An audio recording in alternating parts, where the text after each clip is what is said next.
लोकांशी बोलल्यानंतर ते वेगवेगळ्या पद्धतीने जरा थोडंसं साईट थोडंसं त्याच्यातनं अजून संभ्रम वाढण्याची शक्यता जास्त. कालांतराने जखमीच जे काही सत्य ते कथन करते. फक्त या अपघाताचं गांभीर्य ओळखून हे झालं कशामुळे याची स्पष्टता 24 तासाच्या आत रेल्वेने केली. खरं तर आव्हाड साहेब, हा जो कव आहे समोरचा, जो फारच ब्लॅक स्पॉट म्हणून या ठिकाणी ओळखला जातो.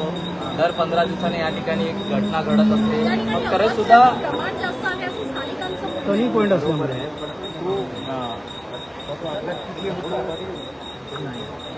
तो आपल्या पुढे हा जो बोगदा आहे तो बोगदाचा स्पॉट जो आहे तो अपघात थोडंसं राईट म्हणजे अनेक जातीचे अनेक तरुण आजपर्यंत अपघातात धडक लागून मृत्यूमुखी पडले. अनेक जण हजारोंनी संख्या असेल. पण हा अपघात जो आहे त्याची चौकशी झाली. हा अपघात असं फक्त थोडक्यात शब्दात वापरी करून हे प्रकरण समजत नाही. त्या अपघातातलं खरं काय सलग 12 ते 13 जण अशा पद्धतीनं पोळीत पडलं. त्याच्यामुळे संशय व्यक्त होतोय का की केवळ रेल्वेचे दोन्ही प्रवासी जे आहेत ते एकमेकांना असं आहे की रेल्वेचे हे काय आज आहे का? रेल्वेचे प्रवासी आज जातात का? ते आज लटकतात का? त्यांच्या आज बागा बाहेर आहेत का? 2 रेल्वे जवळ गेल्या ते आज घडलंय का?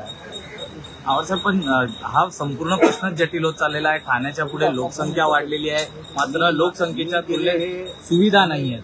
मी काही केंद्रामध्ये प्रतिनिधी नाही. प्रश्न असा आहे की ठाण्याचा लोकसंख्येचा विचार केला असता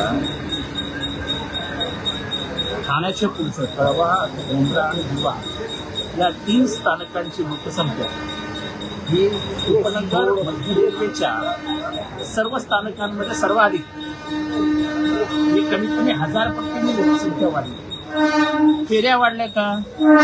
तर नाही. लोकसंख्या जाणार कशी?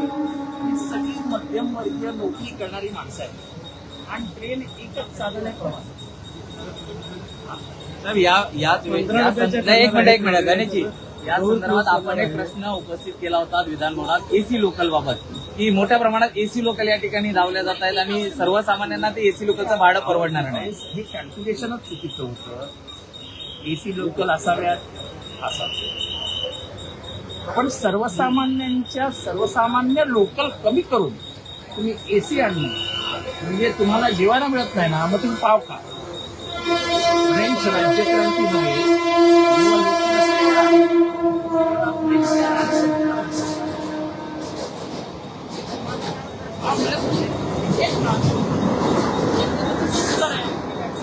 तुम्हाला चांगला प्रवास करायचा आहे ना, एसी प्रवास करा. आता पण या अपघातानंतर रेल्वेकडनं आता बंद दरवाजे होण्यासंदर्भात सगळं बंद करा. लोकांच्या श्वासोश्वासाचं काय करायचं दरवाजे बंद केल्यावर? दैनंदिन जीवनाच्या लढाईत ही माणसं मृत्युमुखी पडतात, ही लक्षात घ्या. कोणाला हाऊस नाही हो, लटकून जाण्याची कोणालाही हाऊस नाही. पण माझ्या घरची पोरं बाळे, माझी बायको जगली पाहिजे, तिला मिळालं पाहिजे, ही एकच लढाई आहे. ही जीवनाची लढाई आहे, पोटापाण्याची लढाई आहे. आपण रुग्णांची पण भेट घेतलेली आहे. काय व्यथा आहे त्यांची? म्हणजे रुग्णांकडनं तर समजलंय सगळं. काय हे रुग्णांनी सांगितलं, तुम्ही रुग्णांशी बोला. काय खरं कळायला तुला? याच्यावर मी बोलणं हे योग्य नाही. रेल्वे संभ्रम का ठेवत आहे हे कळत नाही. कारण का 2 ट्रेन अशा जाणं, प्रवासी लटकणं हे काय आजचं नाही आहे. हे जेव्हा मी लहानपणापासून ट्रेननी प्रवास करतोय, लहानपणापासून, तेव्हा दरवाजात उभं राहणं आणि गर्दी हे मुंबईकरांना माहीत नाही, असा मुंबईकरच नाही. विवेकरांची मागणी आहे. एक वेगळं कारण असू शकतं जे रेल्वेकडून लंबवलं जातं असं थेट आरोप आहे.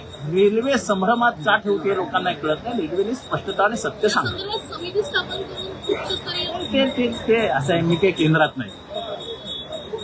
पण लोक मरतायत याची दखल रेल्वेने आणि केंद्राने घ्यावी. विवेकरांची मागणी आहे. 5 लोक जर सुरू झाले पिकावर सकाळी, असं आहे की पहिली मागणी जी आम्ही अनेक वर्षापासून करतो, लोकसंख्या जर वाढली आहे कळवा मुंब्रा दिव्यामध्ये, तर दिवा टर्मिनेटिंग लोकल का नसावी? काय गरीब लोक राहतात म्हणून?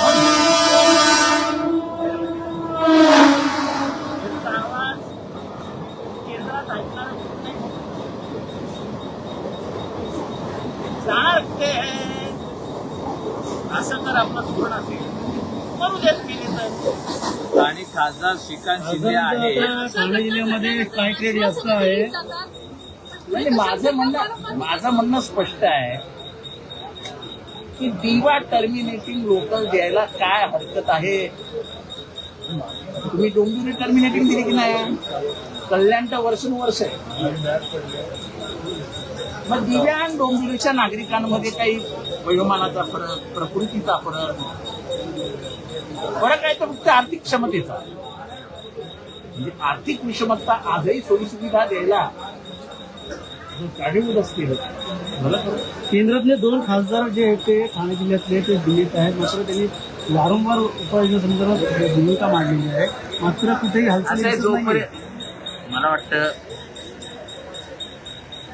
मुंबई रेल्वे, मुंबई लोकल, जसं महाराष्ट्र ही देशाला अर्थपुरवठा करणारी सर्वात मोठी व्यवस्था आहे. म्हणजे इन्कम टॅक्स सर्वात जास्त कुठं जातो? मुंबई, महाराष्ट्रात.